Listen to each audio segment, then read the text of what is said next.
Hello Nimesh, നമസ്കാരം. എന്തൊക്കെയുണ്ട്, സുഖമല്ലേ? നമസ് എന്താണ്, ട്രാൻസ്ഫർ ഒക്കെ കഴിഞ്ഞല്ലോ അല്ലേ? ഇനിയിപ്പോ വെടിക്കെട്ടുകളും തീർന്നു, പരക്കം പാച്ചിലുകളും ലാസ്റ്റ് മിനിറ്റ് ടെൻഷൻസും എല്ലാം തീർന്ന സ്ഥിതിക്ക് ഇനിയിപ്പോ നമുക്ക് ഇവാലുവേറ്റ് ചെയ്യാനുള്ള സമയമായി എന്നാണ് തോന്നുന്നത് അല്ലേ? എന്തു പറയുന്നു? അതെ. ട്രാൻസ്ഫർ എങ്ങനെ ഉണ്ടായിരുന്നു?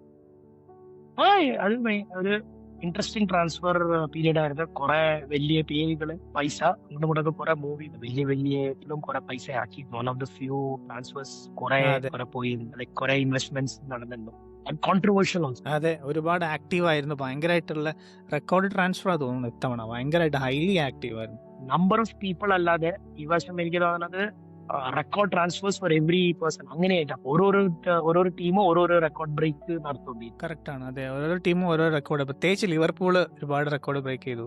ആരും യെസ്. ആരും ഇത്തവണ പുറകിലായിരുന്നു. ലാസ്റ്റിൽ നന്നായിട്ട് ചെയ്തു. ചെൽസി പിന്നെ ആസ് യൂഷ്വൽ മേടിക്കുന്നു അതെ. വണ്ടി കച്ചവടം പോലെ. ആക്ച്വലി ഇത്തവണ കുറഞ്ഞത് ലാലിഗ എന്നാണ് ടീംസ് ആണ് കുറഞ്ഞത് അല്ലെ? മെഡ്രിഡും അതെ. അതെ. മെഡ്രിഡും കുഴപ്പമില്ലായിരുന്നു, but still nothing compared to EPL teams. I think അത് എന്തായിരുന്നു വെച്ചാൽ എനിക്ക് തോന്നുന്നു EPL ടീമിന്റെ ഒരു പുഷ് തന്നെയായിരുന്നു. Because when they come with price ബാക്കിയുള്ളവർ കുറച്ചൊന്ന് ആലോചിക്കും ഷുഡ് വി ഗോ. ബിക്കോസ് എന്തായാലും ഇൻഫ്ലേറ്റഡ് പ്രൈസും ആയിരിക്കും ഇൻഫ്ലേറ്റഡ്.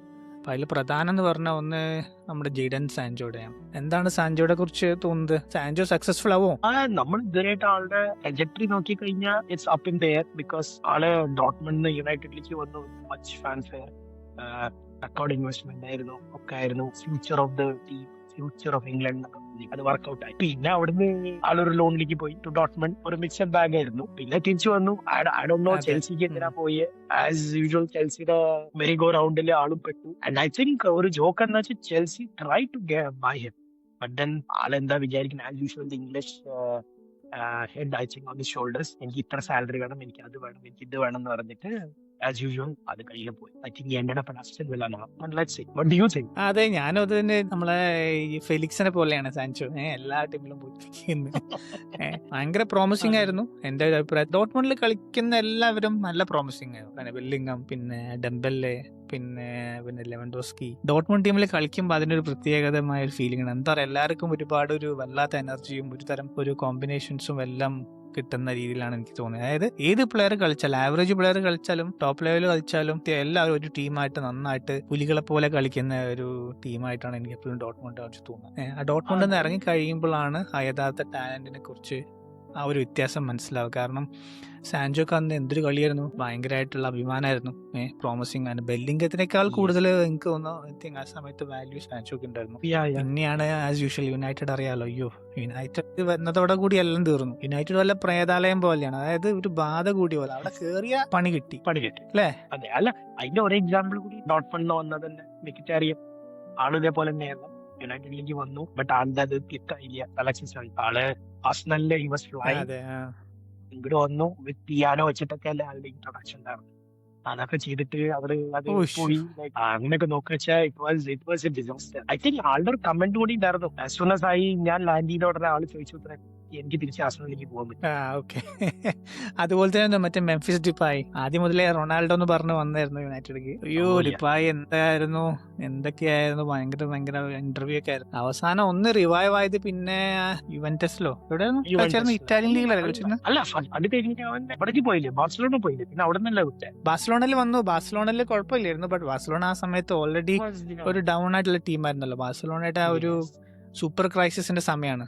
അപ്പോ അന്ന് ഹെൽപ്പ് ചെയ്തു, നോട്ട് ബാഡ്. ബട്ട് ബാഴ്സലോണയുടെ ലെവലൊന്നും ഒരിക്കലും ഇല്ല. ബാഴ്സലോണ അന്ന് പിന്നെ എക്സ്പെക്ടേഷനും കുറവായതുകൊണ്ട് ഒന്ന് സർവൈവ് ചെയ്തു. എനിക്ക് തോന്നുന്ന അതിലേക്കാരെ ബെറ്റർ ആയിട്ട് കളിച്ചത് മറ്റേ ബാഴ്സലോണയിലെ ലൂക്ക് ഡിയോങ് ഇല്ലേ, ഓ യാ. സെയിം നെതർലാൻഡ്സിന്റെ ലൂക്ക് ഡിയോങ്. ലൂക്ക് ഡിയോങ് ആണ് അതിനെക്കാട്ടി ബെറ്റർ ആയിട്ട് കളിച്ചത്. ചില ഗെയിമുകളൊക്കെ അവസാന നിമിഷം ഒരു ഹെഡറൊക്കെ ചെയ്തിട്ട് ഗോൾ അടിച്ച് കളി അതെ. ജയിപ്പിച്ചിട്ടൊക്കെ ഉണ്ട്. അതെ. ബാഴ്സലോണ എങ്ങനെയോ രക്ഷപ്പെട്ട കളികളൊക്കെ ലൂക്ക് ഡിയോങ് ജയിപ്പിച്ചിട്ടായിരുന്നു. Going back to Sancho, I think my verdict is up in there. Aston Villa, Unai Emery, I don't think so. Sancho പിന്നെ ഏത് സൈഡിലാണ് കളിക്കുക, ബട്ട് അവിടെ ഓൾറെഡി ഉണ്ട്. ഹിസ് ഡിമാൻഡ്സ് അതൊക്കെ ഐ തിങ്ക് അവൻ അങ്ങനെ ചെയ്ത് വേറെ ഒന്നല്ല. ബിക്കോസ് വേൾഡ് കപ്പ് ഇയർ ആണ്. He had to play regularly. Because ആള് ഇപ്പൊ ഇംഗ്ലണ്ട് സെറ്റപ്പിലും ഇല്ല.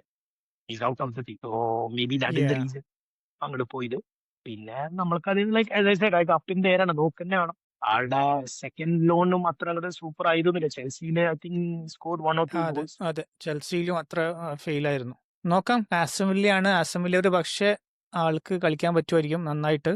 കാരണം ആസ്റ്റൺ വില്ല ഇപ്പൊ പറഞ്ഞാൽ ഒരു തരം മിഡ് ടേം ടീമാണല്ലോ. ഗ്രീലിഷ് സിറ്റിയിൽ വന്നപ്പോ അത്ര അങ്ങോട്ട് കളിച്ചില്ല. മേ ബി ചാൻസ് കിട്ടിയില്ലായിരിക്കും അതെ. Whatever. ബട്ട് ദെൻ ആളിപ്പോ എവർട്ടൺ പോയ ഉടനെ അങ്ങോട്ട് കളി തുടങ്ങി. So maybe same for Sancho. ഡോട്ട്മണ്ടിൽ എന്തായാലും ഇപ്പൊ ബയന്റെ പോലെ പ്രഷർ ഉണ്ട്. He was good. അത് യുണൈറ്റഡ് വന്നപ്പോ all eyes pressure everything. Maybe യുണൈറ്റഡിൽ പിന്നെ കുറെ ഡിസ്ട്രാക്ഷൻ ഉണ്ടെന്ന് തോന്നുന്നു. അല്ലാതെ എല്ലാരും എങ്ങനെയാടോ അല്ല ഈ മറ്റേ ഒരു വല്ലാത്തൊരു കെണിപ്പെട്ട പോലെയുള്ള അവസ്ഥയാണ്. എല്ലാരും അത് വന്നു കഴിഞ്ഞാൽ അങ്ങനെയാണ്. ഇങ്ങനെ ഒരാള് ഓക്കെ അതല്ല. ഒന്നോ രണ്ടോ ആള് ബാഡ് ഫോം ആവുന്നതും അണ്ടർസ്റ്റാൻഡബിൾ. ഇത് എൻറ്റയർ തിങ് അതായത് വല്ല ഒരു എന്താ പറയാ ഈ കടന്നാ കുടുങ്ങി എന്ന് പറയും നമ്മൾ മലപ്പുറത്തൊക്കെ പറയും കടന്നാ കുടുങ്ങി. അതായത് ഒരു റോഡുണ്ട് നമ്മുടെ മലപ്പുറത്ത്.